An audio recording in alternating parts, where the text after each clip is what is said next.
Hej Magnus, är det en bra idé att gå all in med 100 000 kronor i Avanza Global nu? Svaret är nej. Låt mig förklara.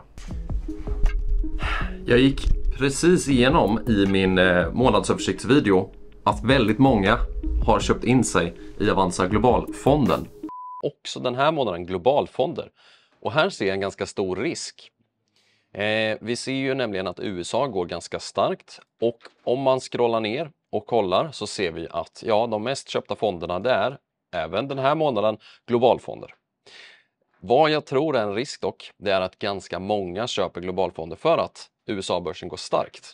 Vad många nybörjare gör, det är att man köper de fonderna som går bäst för tillfället. Vanligaste misstaget nybörjare gör är att man köper på en topp och säljer på en botten.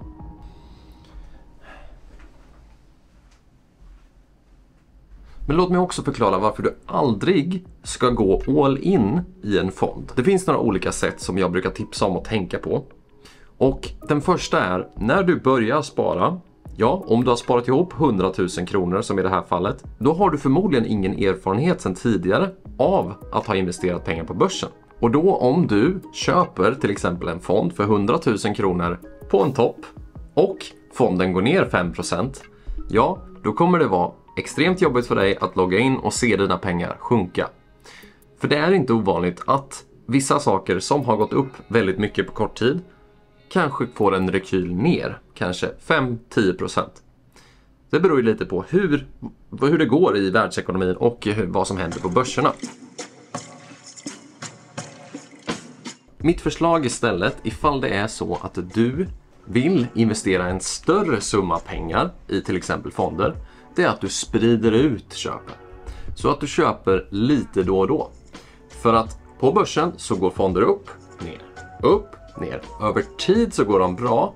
Så datan säger att det går alltid bra att köpa en fond eller en aktie, det vill säga breda stabila investeringar.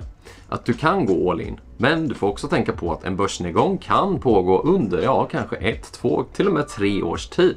Och hur roligt är det då ifall du går all in nu och sen faller det med 10-20% och sen ska du sitta på de där pengarna i kanske 4-5 år innan du kommer tillbaka till plus minus noll.